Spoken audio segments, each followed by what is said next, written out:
Tuhan menampakkan diri kepada murid-muridnya 40 hari setelah kebangkitannya, sehingga nanti 40 hari itu pada tanggal 18 Mei ya, setelah itu Tuhan naik ke surga 18 Mei, dan 10 hari kemudian berarti 50 hari totalnya ya, itu akan jatuh pada tanggal Minggu 28 Mei, itu adalah hari Pentakosta, hari pencurahan Roh Kudus. Kita memperingati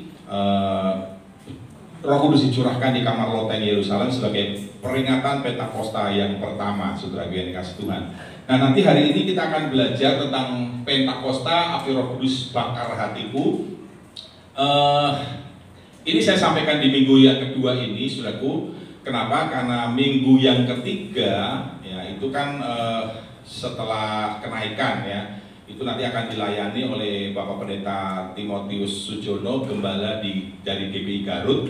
Nah, sehingga momennya saya belum bisa sampaikan karena nanti tamu yang berkhotbah. Kemudian minggu pas hari Pentakostanya tanggal 28 pun itu akan dilayani oleh tamu juga dari Katartiso, saudaraku, sehingga saya nggak bisa sampaikan tentang ini ya, sehingga ini saya majukan ya.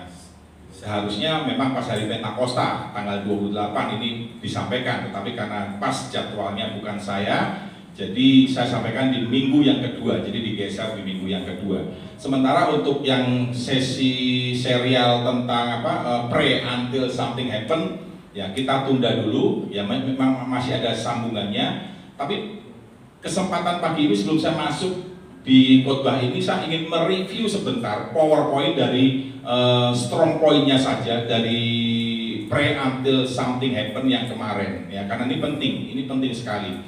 Jadi ketika kita berdoa, karena nanti ada kaitannya dengan ini, karena doa kita pun harus disertai dengan kuasa Roh Kudus ya. Karena doa sesungguhnya kita nggak bisa berdoa, tetapi Roh Kuduslah yang memampukan kita untuk kita berdoa. Itu ada ayatnya dalam Roma pasal yang ke-8. Nah, kemarin kita belajar tentang doa Bapa kami ya. Di bagian pertama Tuhan bilang begini, berdoalah demikian ya kan, Bapa kami. Nah, jadi kesimpulannya PowerPoint strong point-nya adalah begini, saudaraku.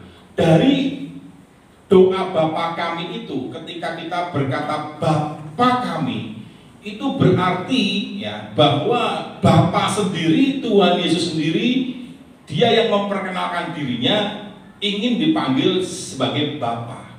Jadi artinya tuh dia mau memperkenalkan diri bahwa dia itu Tuhan Allah yang dekat dengan kita, bukan Allah yang jauh sekali. Dia mau dekat dengan kita, sehingga dia memposisikan sebagai seorang Bapa dan saudara adalah anak. Jadi dengan kata lain, ini Bapa menghendaki bahwa doa itu bukan sekedar kata-kata. Berdoa bukan sekedar minta, minta, dan minta, berkati, berkati, dan berkati. Tetapi doa artinya Tuhan mau dari doa Bapa kami. Setiap kali kita berkata Bapa, kita ingat bahwa kita anak, dia Bapa, dan dia mau kita sebagai anak itu punya relationship, keintiman, membangun keintiman dengan dia, dengan Tuhan, dengan Bapa kita. Jadi artinya kesimpulan berikutnya adalah bahwa ketika kita mau berdoa, jangan hanya sekedar kalau ada maunya. Amin, saudaraku. Ya, kebanyakan anak-anak Tuhan, orang-orang Kristen kalau doa ingat baru kalau mau ada maunya, ada kepentingannya. Ya, ada masalah baru datang. Kalau ada berkat, nggak inget sama Bapak, ya kan? Ya, tinggalkan Bapak, jauh dari Bapak. Nanti kena masalah lagi, ingat lagi, datang lagi. Jadi kayak dimanfaatkan Bapak. Tuhan seperti dimanfaatkan. Berapa banyak kita yang mungkin sampai hari ini masih punya mentalitas seperti itu? Ya, jadi Tuhan mengatakan Bapa kami, berarti ayo jangan cuma sekedar mau ada pentingnya aja, mau ada butuhnya saja. Tapi setiap waktu, setiap saat saudara membangun hubungan seperti anak dengan Bapa. Itu yang Bapak ajarkan kepada kita.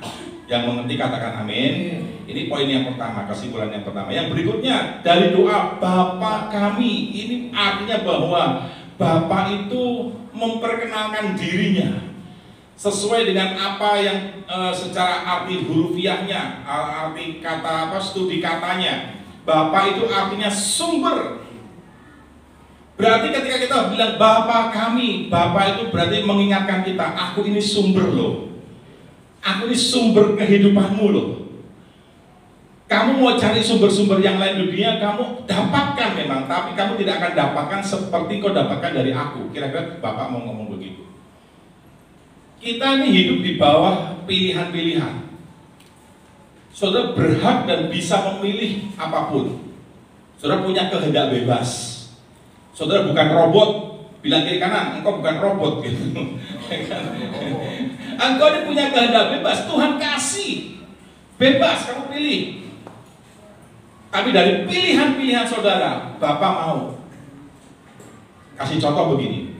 Pada hari ini, firman Tuhan berkata, pada hari ini ku perhadapkan kepadamu berkat atau kutuk, kehidupan atau kematian. Tapi walaupun saudara punya kehendak bebas, tapi Tuhan masih kasih passwordnya. Tuhan bilang gini, pilihlah kehidupan. Amin, saudaraku. Jadi saudara di sini digiring, dibawa untuk bisa memilih apa yang sesuai dengan kehendak Bapa. Itu artinya. Jangan memilih saudara mentang-mentang aku punya kehendak bebas, ya suka-suka aku. Saudara memilih sembarangan. Tapi biarlah pilihan-pilihan saudara, keputusan-keputusan saudara itu adalah karena apa?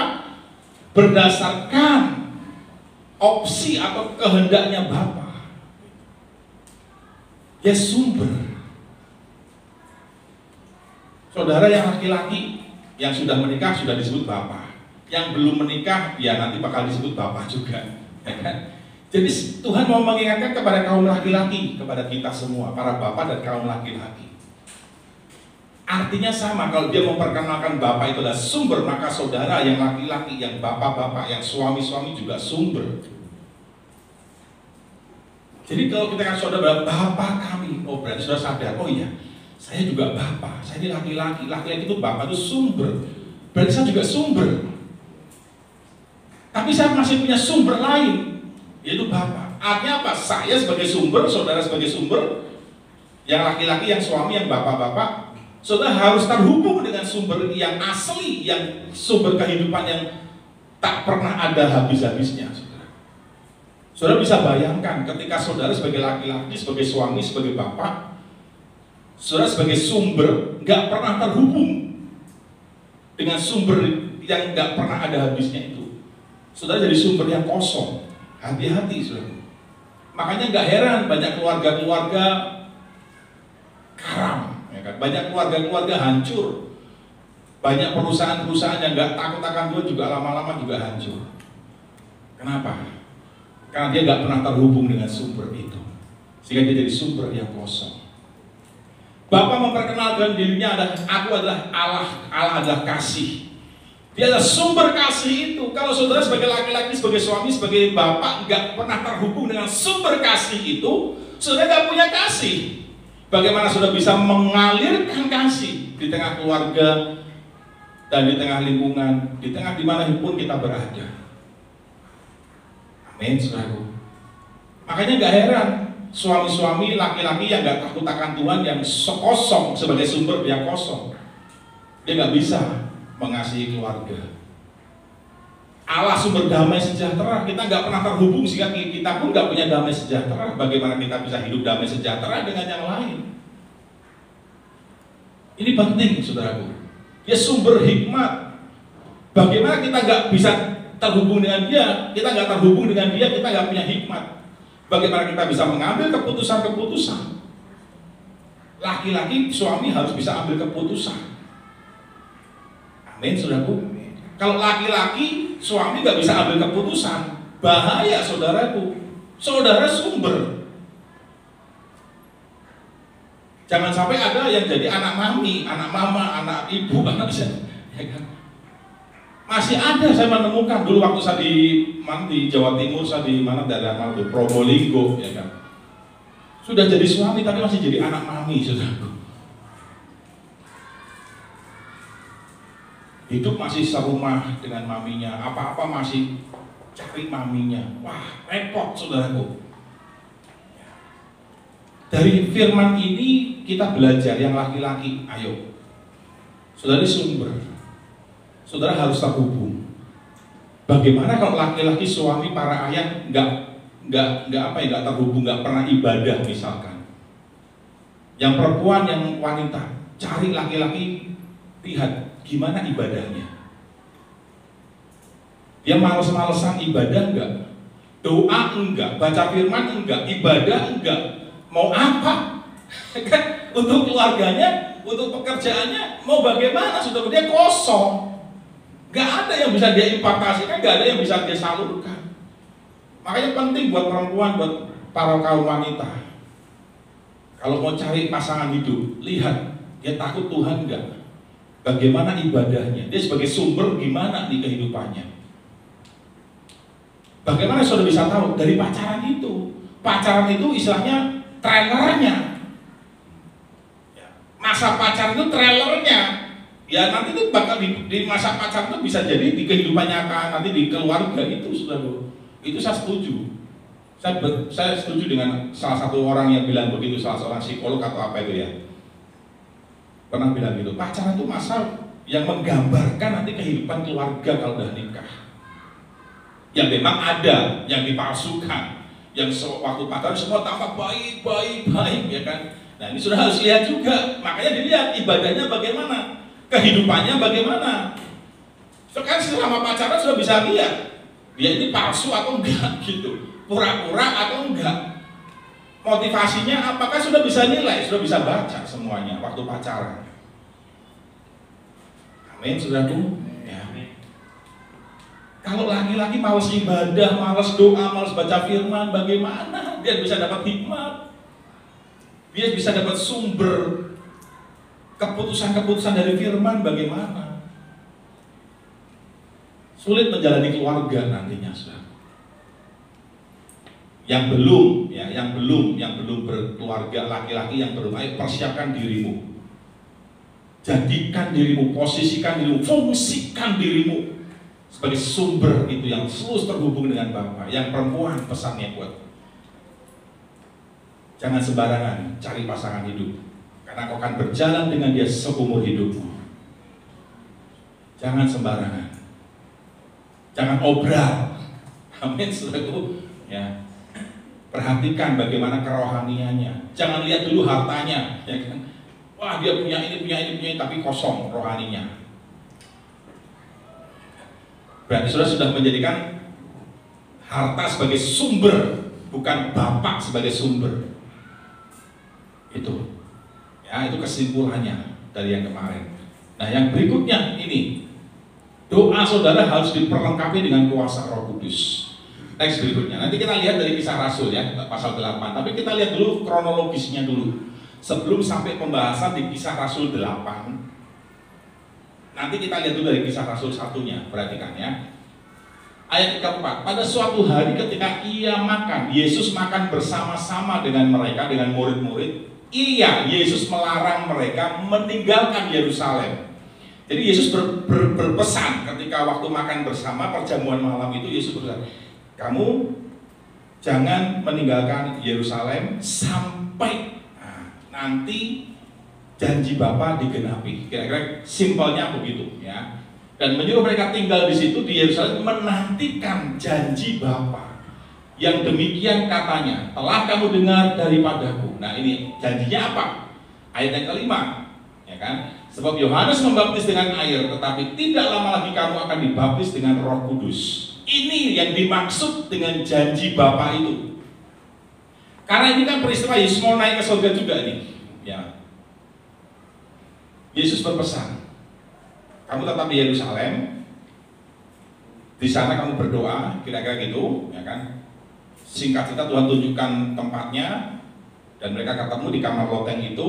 Mereka berkumpul di sana 120 murid dari 500 lebih. Hanya 120 murid yang mendengar, yang taat, yang datang ke sana menantikan sampai mereka menerima baptisan Roh Kudus. Jadi janji Bapa itu apa, saudaraku? Bentuknya, janji Bapa bentuknya apa? Baptisan Roh Kudus. Kenapa? Karena Tuhan Yesus akan meninggalkan kita, dia akan kembali ke surga. Dan tapi dia tidak meninggalkan kita seperti yatim piatu. Makanya dia bilang, ketika aku naik ke surga, aku akan mengutus Roh Kudus. Kamu akan dibaptis oleh Roh Kudus, itu janji Bapa.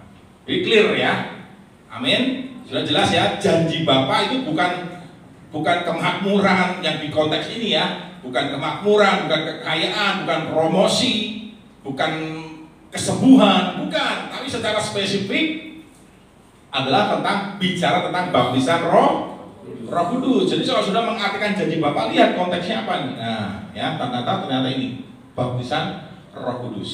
Perhatikan. Ada yang berkata begini, peristiwa baptisan Roh Kudus sudah selesai. Peristiwa Pentakosta sudah selesai. Hanya di kamar loteng Yerusalem. Tapi lihat kalimat yang lainnya. KPR 2 ayat 39 berkata seperti ini. Sebab bagi kamulah, bagi murid-murid saat itu, zaman Yesus yang mendengar Yesus ngomong, bagi kamulah janji itu, bagi orang-orang pada masa itu, ya masa Yesus itu ngomong ya. Kemudian dan bagi anak-anakmu, bagi anak-anak para rasul-rasul, dan bagi orang-orang yang masih jauh. Artinya apa? Dari generasi ke generasi, dari generasi ke generasi sampai hari ini dan sampai nanti Yesus datang kali yang kedua. Janji Bapa itu masih berlaku, belum selesai. Akan terus digenapi dari generasi ke generasi. Janji itu menyertai.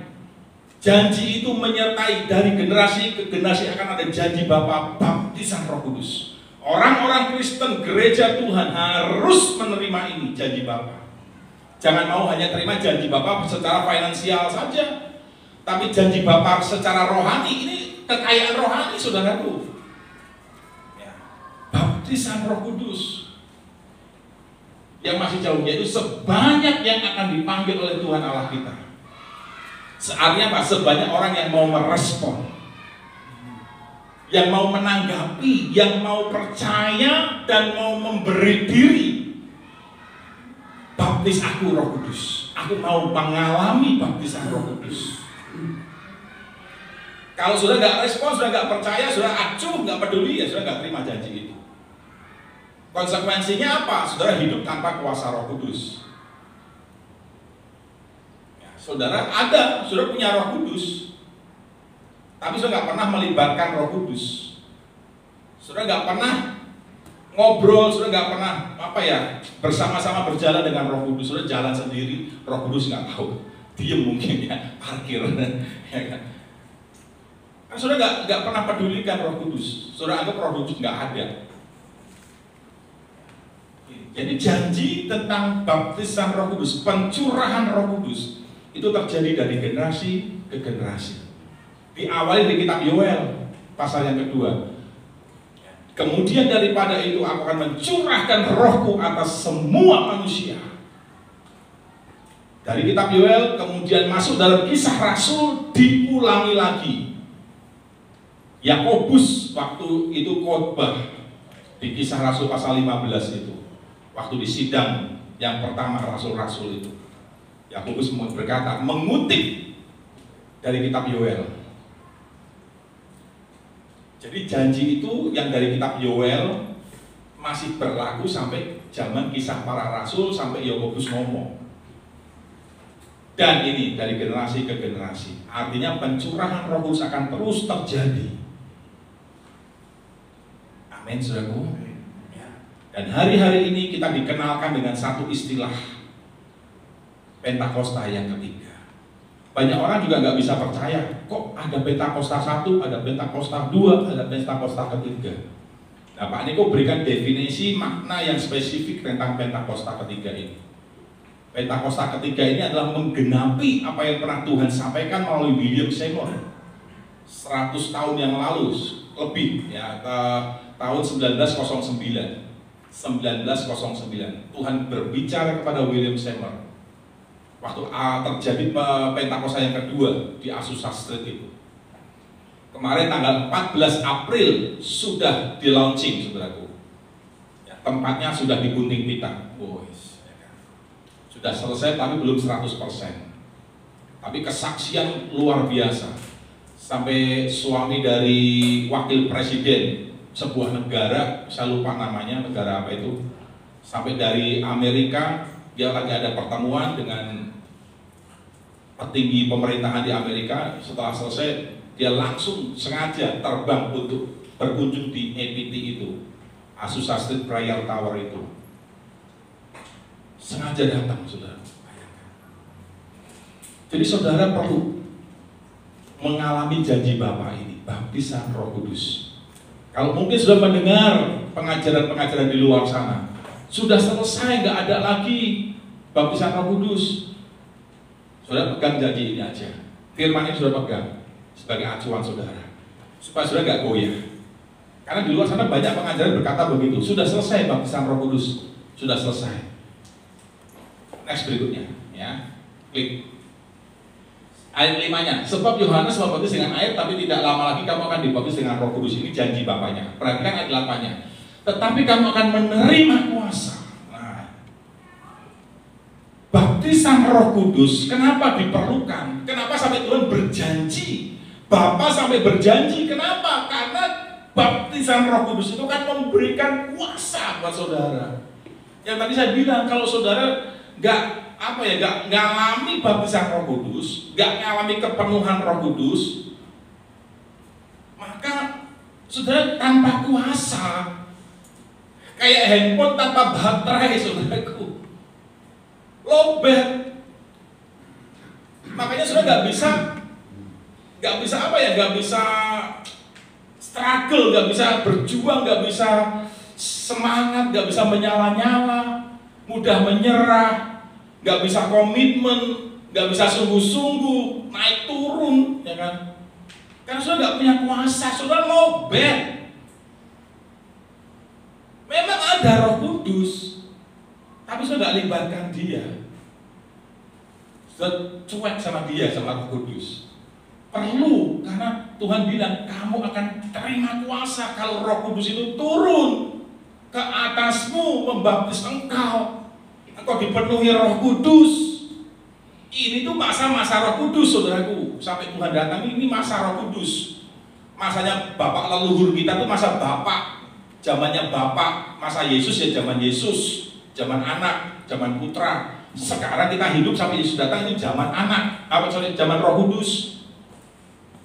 Ada 3 zaman, zaman Bapak, zaman anak, zaman Roh Kudus. Ini kita sedang ada di zaman Roh Kudus. Bagaimana mungkin kita hidup di zaman Roh Kudus, tapi kita berpikir sudah selesai pekerjaannya? Kan Tuhan bilang, aku mengutus Roh Kudus, Parakletos, Roh penolong yang akan menghibur kamu ketika aku naik ke surga.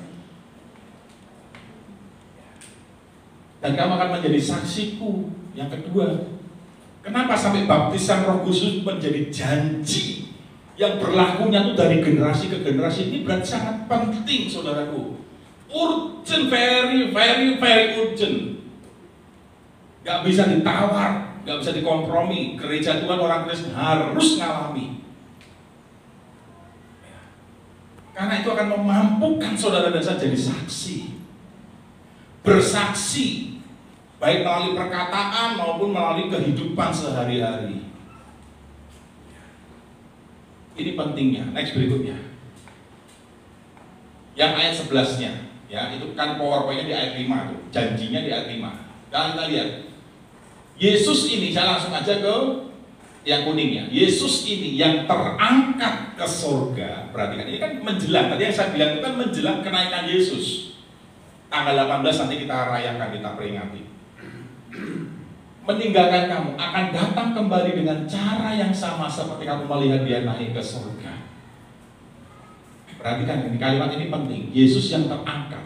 Jadi lihat, dan berkata kepada mereka, hai orang-orang Galilea, kepada murid-muridnya, mengapa kamu berdiri melihat ke langit? Jadi waktu itu peristiwa Yesus naik ke surga itu ada saksi.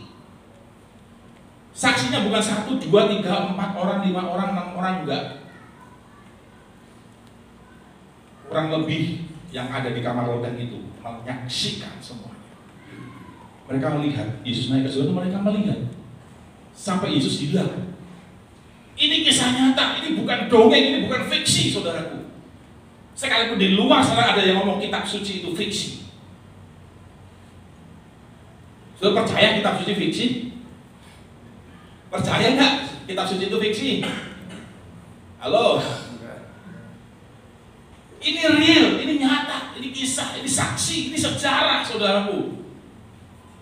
Kalau ada bilang itu fiksi, udah, nggak usah dipikirkan. Ini peristiwa, ada saksi hidupnya, dilihat. Yesus lama-lama tadinya napak di bumi, terbang kayak terbang ini, kakinya terangkat, lama-lama hilang. Kita tutup awan. Berarti surga ada di sana, saudaraku. Bapa kami yang di surga, dia kembali ke surga. Dia naik ke surga. Siapa Bapak itu? Yesus ini yang naik ke surga. Perhatikan, para murid melihat, dan malaikat yang ngomong sama murid-murid ngomong begini, kamu nggak usah gelisah, nggak usah takut, nggak usah khawatir lah. Intinya kalau ngomongnya gampangnya gitu. Nanti dia akan datang kembali dengan cara yang sama. Oh, artinya apa? Baptisan Roh Kudus itu akan menjadikan saudara, memampukan saudara dan saya jadi murid. Dan hanya murid yang akan diselamatkan masuk surga. Saya berani ngomong jelas, terang-terangan, hanya murid yang akan masuk surga. Kemarin di MDPJO online, Pak Niko juga sampaikan ini. Perhatikan, hanya murid yang akan masuk surga. Kalau saudara nggak jadi murid, nggak bertumbuh, nggak mengenal, hanya murid yang bisa hidup sesuai dengan firman. Ayo jadi murid, saudaraku.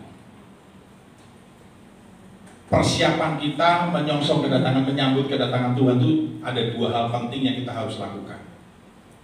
Yang pertama, restorasi pondok Daud. Doa, pujian, penyembahan bersama-sama dalam unity siang dan malam dan melakukan kehendak Tuhan pada zaman ini, itu restorasi pondok Daud. Dan pemuritan.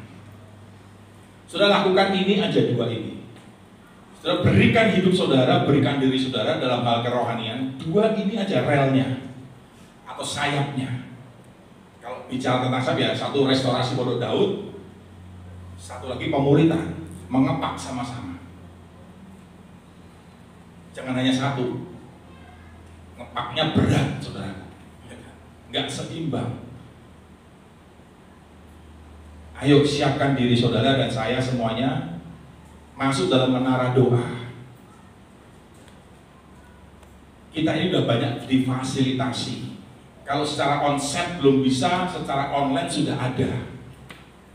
Ya saya berharap kalau nanti ke depan saya mulai kirim link-link menara doa, saudara bisa masuk ke situ lewat online. Itu sudah merupakan sudah ikut menjadi murid menara doa. Menara doa Rayon 2A itu seringkali sekarang ini melibatkan dan mengundang semua para pekerja, para pelayan Tuhan. Boleh. Makanya beberapa kali di bulan yang lalu itu kan sebulan sekali saya kirim linknya, tapi saya lihat nggak ada yang masuk. Nggak ada yang masuk. Ya saya berdoa, saya berharap setelah firman ini untuk kesekian kalinya mengingatkan kita, ayo respon saudaraku. Murid itu lakukan dua ini, restorasi pondok Daud dan pemuritan. Restorasi pondok Daud gampangnya gini, sederhananya itu apa? Menara doa. Gampangnya, bahasa simpelnya restorasi pondok Daud itu adalah menara doa dan pemuritan. Ya, nanti kalau tempat sudah bisa kita pakai, kita akan ada menara doa di sekretariat. Ada pertemuan-pertemuan doa, sudah bisa datang. Doa, menara doa bukan soal berapa banyak jumlahnya, enggak, saudara. Arti menara doa adalah doa, pujian, penyembahan bersama-sama dalam unity siang dan malam dan melakukan kehendak Tuhan pada zaman ini. So, cukup doa, pujian, penyembahan, belajar menyembah, dan pemuritan. Ikutlah pemuritan. Ya, maka nanti ketika Yesus datang, sudah didapati sebagai seorang murid dan sudah bisa melihat ketika dia datang. Murid-murid melihat dia naik, murid-murid juga melihat dia datang. Kan caranya sama. Seperti kamu melihat dia naik, kamu akan lihat dia nanti turun dari sorga untuk mengangkat kita, mengubah kita, membawa kita ke sorga. Next berikutnya. Bentar.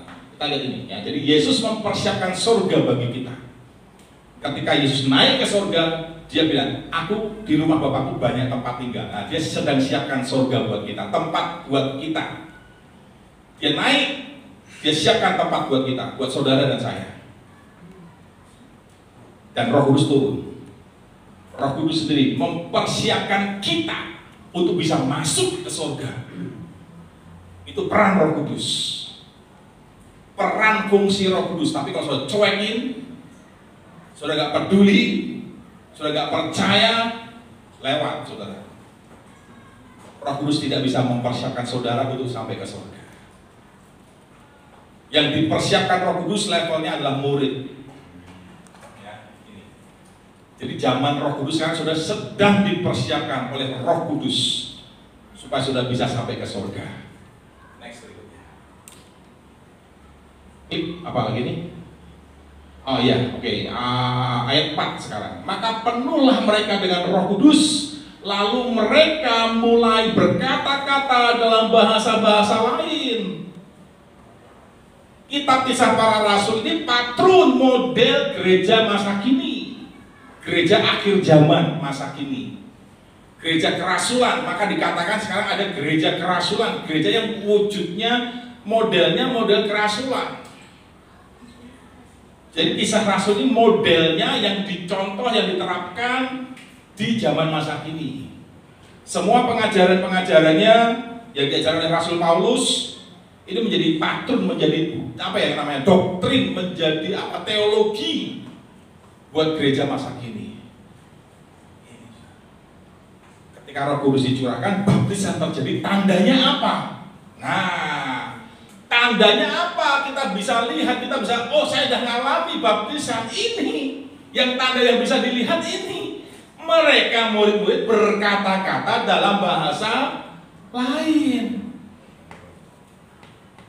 Ini yang dikatakan bahasa lidah, bahasa roh. Dalam terjemahan-terjemahan yang lainnya, dalam pengertian-pengertian yang lainnya. Seperti apa bahasa roh? Bahasa-bahasa lain yang waktu itu diucapkan oleh murid-murid itu yang menerima baptisan di kamar loteng itu. Cirinya begini saudaraku, ada ditulis. Atau klik dulu satu lagi supaya saudara bisa ikutin. Oke, saya ceritakan saja. Berdasarkan ini saya cerita aja, nggak usah dibaca ya. Jadi waktu itu ketika terjadi peristiwa di kamar loteng itu ada lidah-lidah api yang model gitu yang diceritakan di Pentakosta itu suaranya itu gemuruh. Mereka tuh berkata-kata dalam bahasa tadi. Pokoknya bahasa roh mereka. Mereka kan ada di ruangan. Yang di luar ruangan itu sampai mendengar. Karena suaranya gemuruh, saudaraku. Nah, yang di luar sana itu, saat terjadinya itu, banyak orang-orang Yahudi yang berasal dari bangsa-bangsa lain. Mereka datanglah ke situ, katakan. Dari bangsa negeri-negeri mereka masing-masing, dari kota-kota mereka di luar sana, di luar Yerusalem. Mereka sedang datang ke Yerusalem. Mereka pas ada di situ, mereka mendengar. Mereka apa itu? Mereka datang, masuk ke ruangan itu, mereka menyaksikan peristiwa itu. Dan mereka mendengar, mereka kaget. Loh, mereka ini orang Galilea loh. Tetapi kok mereka berkata-kata dalam bahasa kita yang macam-macam ini? Jadi yang mereka dengar itu seolah mereka berkata-kata dengan bahasa mereka. banyak bahasa. Next berikutnya coba buka. Kurang perhatikan ya. Ini A9. Ada orang Partia, Media, Elam, penduduk Mesopotamia, Yudea, Kapadokia, Pontus, Asia, Frigia, Pamfilia, Mesir, Libya, mana lagi? Roma, datang ke situ semua. Dan orang-orang Roma, orang-orang itu semua tuh mendengar, mereka tuh kok didengarnya sama mereka tuh, mereka ngomong dengan bahasa mereka masing-masing. Artinya apa? Artinya ini tentang mujizat-mujizat besar yang dilakukan oleh Allah. Jadi bahasa roh mereka itu, mereka dengar, mereka artikan. Mereka ini sedang berbicara tentang mujizat-mujizat Allah. Dahsyat.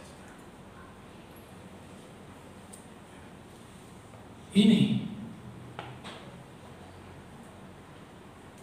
Dan bahasa roh ada dua dalam pengertian bahasa aslinya.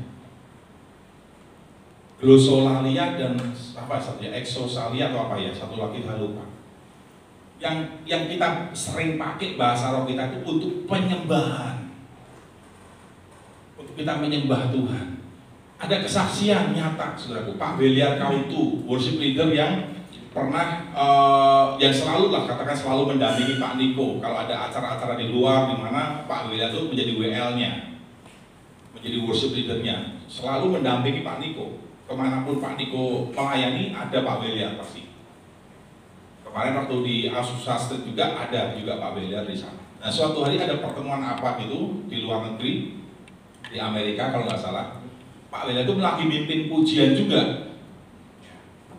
Itu ada berbagai bangsa, dihadiri berbagai bangsa. Karena internasional acaranya sudah. Waktu Pak Beliar berbahasa roh, selesai, pokoknya acara itu selesai, ada seorang ibu datang menghampiri Pak Beliar. Beliau tanya, jemaat ini nanya, orang ini hadir, orang yang hadir ini nanya, Bapak bisa bahasa Spanyol? Gak bisa. Tapi Bapak tadi kok saya dengar berbahasa Spanyol. Ini yang terjadi, saudaraku. Pak Beliar berbahasa roh, tapi didengar seperti berbahasa Spanyol. Dan ibu itu ngomong, Bapak ini sedang ngomong, kalau bahasa Inggrisnya, I adore, aku memujamu, seperti itu artinya. Ini seperti yang terjadi di sini, saudara. Ada yang bilang bahasa roh sudah berakhir, bahasa roh sudah selesai. Enggak, saudaraku. Ingat, Alkitab ngomongnya apa? Alkitab ngomongnya begini, bahasa roh itu akan berhenti apabila yang sempurna datang. Mereka yang mengatakan bahwa bahasa roh sudah selesai, mereka berdasarkan apa? Yang sempurnanya sudah datang. Apa yang sempurna bagi mereka yang mengatakan bahasa roh sudah selesai? Mereka berkata, dasarnya adalah kanonisasi Alkitab. Ketika Alkitab sudah dikanonisasi, artinya sudah disahkan, yang sekarang ini ada 66 kitab, sudah selesai, dirumuskan, dibukukan, itu yang sempurna sudah datang. Jangan salah, saudaraku. Saudara harus baca lagi kalimat selanjutnya, bukan itu yang dimaksud. Paulus tidak mengacu, Paulus tidak sedang mengajar bahwa yang sempurna itu maksudnya adalah kanonisasi, bukan. Karena Paulus berkata kita akan bertemu muka dengan dia. Baca nanti saudara di kisah 1 Korintus 13 atau kisah 1 Korintus 13 kalau ya. Sudah baca di situ. Sekarang masih samar-samar kata Paulus, tapi nanti kita akan bertemu muka dengan muka, itu yang sempurna. Siapa? Yesus. Jadi selama Yesus belum datang, bahasa roh masih berada, masih jalan, masih belum selesai. Sebagaimana baptisan Roh Kudus juga dari generasi ke generasi, karena baptisan Roh Kudus tandanya apa? Berbahasa roh. Tanda awal yang bisa dilihat. Tanda awal, ya. Perhatikan kalimat ini, tanda awal. Makanya GBI, pengakuan imannya, mengakui bahwa bahasa roh itu tanda awalnya. Baptisan Roh Kudus ditandai dengan tanda awal adalah dengan berbahasa roh. Bilang kiri kanan kalau sudah percaya, bahasa roh belum selesai, bahasa roh belum berakhir, bahasa roh masih ada sampai hari ini. Bahasa roh akan selesai, nubuat akan berhenti, tapi kasih tak berkesudahan, karena kasih itu adalah Allah Bapa sendiri. Bagaimana mungkin kalau janjinya Bapa berlangsung dari generasi-generasi, tandanya baptisan roh, tapi kok baptisan rohnya berhenti? Kan nggak masuk akal, saudaraku. Kan tanda ini harus mengikuti. Kalau janjinya masih ada, tandanya juga pasti mengikuti. Ini dasarnya. Jadi betapa pentingnya saudara ini berbahasa roh. Saudara harus mengalami itu. Ini doa saya, saudaraku.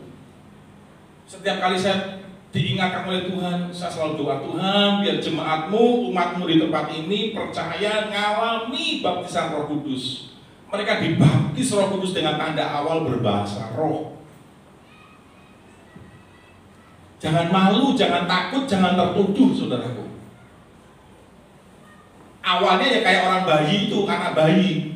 Pertama ngomong, cuma bisanya gitu, ya udah, nggak apa-apa. Nanti seiring bertumbuhnya rohani, ya Roh Kudus makin terus bekerja, sudah akan ditambahkan kosakata-kosakatanya sesuai dengan apa yang Roh Kudus mau. Meluap itu.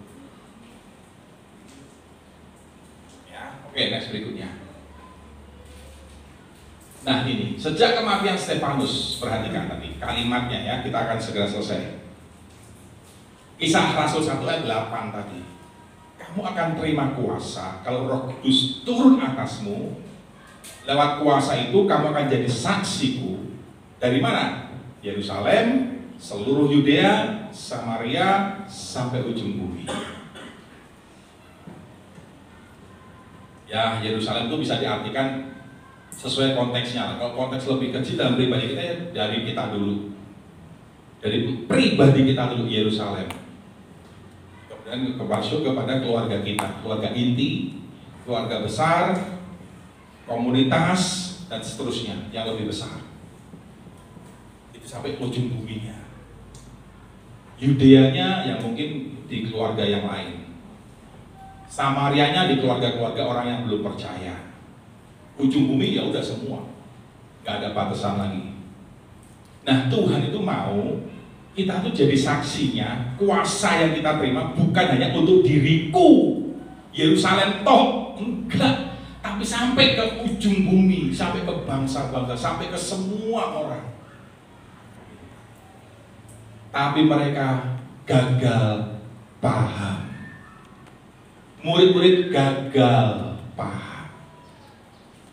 Mereka terus asik kumpul di Yerusalem, terus bersekutunya di Yerusalem, tiap hari bersekutu di Yerusalem, sekitar itu aja, sampai akhirnya Tuhan datangkan aniaya, dan ada satu martirnya, saksi. Kata saksiku itu dalam bahasa aslinya martus, itu menjadi sebuah kata martir. Jadi menjadi saksi berarti siap jadi martir. Haleluya. Ya. Dalam dimensi yang lebih besar, saksi itu martir. Sampai jadi martir, saudara. Ya, dengan kematian Stefanus jadi martir. Penganiayaan datang, mereka menyebar sampai Yudea, Samaria, ujung bumi. Hari ini Kali Jati juga dengar berita Injil. Tepuk tangan buat Tuhan Yesus. Siap menerima baptisan Roh Kudus, saudaraku. Ini momentumnya. Tanggal 28 kita akan merayakan hari Pentakosta. Bulan ini 28 bulan Mei. Tapi jangan tunggu tanggal 28, tanggal 28 aja, jangan, saudaraku. Ya. Kalau saudara mau siap hari ini sudah bisa. Wah, saya belum dibaptis air, belum dibaptis selam. Ya nggak apa-apa, bisa kok, nggak masalah. Sekalipun saudara belum dibaptis air, saudara terima baptisan Roh Kudus dulu. Alkitab ada contohnya, ya kan? Itu Alkitab ada contohnya, nggak apa-apa. Saudara bisa terima baptisan itu, sekalipun saudara belum dibaptis. Seorang murid juga, dia salah satunya sebagai bentuk ketaatannya. Sebagaimana Tuhan Yesus ketika dia mau dibaptis air, Yohanes menolak, jangan, harusnya engkau yang baptis aku, kata Yohanes. Enggak, kata Tuhan Yesus, lakukan aja, gak apa-apa, jangan sungkan. Mungkin kalau Tuhan ngomong gitu, gak usah khawatir, gak usah takut gimana-gimana kalau mau didramatisir begitu. Memang itu, karena aku harus menggenapkan seluruh kehendak Bapa. Jadi baptisan itu juga menggenapkan kehendak Bapa. Baptisan air itu memang dikehendaki oleh Bapa. Jadi kita saudara, Bapa kami. Berarti sudah siap untuk aku mau lakukan kehendak-Mu Bapa. Setiap kali saudara berdoa, Bapa, sudah ingat, oh iya, saya harus lakukan kehendak-Nya. Bagi saudara yang belum dibaptis, memang sudah lakukan kehendak-kehendak Bapa yang tertentu mungkin, tapi segenap seluruh kehendak Bapa, termasuk baptisan. Yang belum dibaptis, ayo sekali lagi, entah untuk sudah sekian lama, berapa kali saya menyampaikan kepada saudara, saya nggak akan memaksa, ayo baptis, enggak, saudaraku, ya. Karena baptisan adalah memberi diri, berarti kesadaran sendiri. Dulu memang ya pinginnya banyak yang dibaptis, tapi sekarang saya berubah juga. Saya nggak kejar kuota. Wah, rasanya keren kalau udah baptis 1000 orang. Enggak, saudara, itu bukan ukuran. Amin, saudaraku. Buat apa baptis 1000, 2000, 3000? Yang dibaptisnya nggak sesuai dengan apa yang isi konteks baptisannya. Baptisan itu kan satu tanda saudara bertobat. Ketika saudara memutuskan, saya mau bertobat, saya mau berubah, saya mau sungguh-sungguh sama Tuhan, saya mau jadi murid. Tandanya apa? Baptis dulu. Itu tanda awalnya. Buktinya apa? Memberi dulu. Baptis dong, memberi diri dibaptis saja nggak mau jadi murid, bagaimana? Yang stepnya lebih berat, saudaraku. Yang untuk baptis dicemplungin, belum mau. Untuk step selanjutnya, aduh, masih diragukan mungkin ya.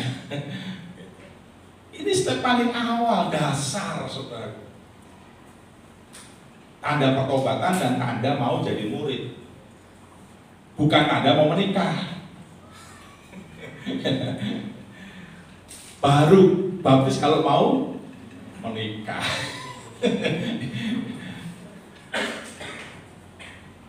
Bukan itu baptisan yang benar.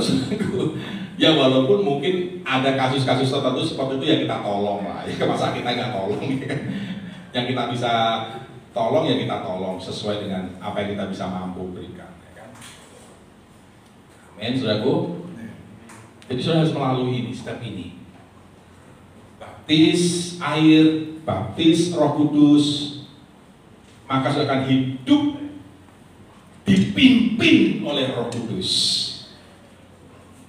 Saudara akan bisa hidup oleh Roh, bukan oleh daging lagi.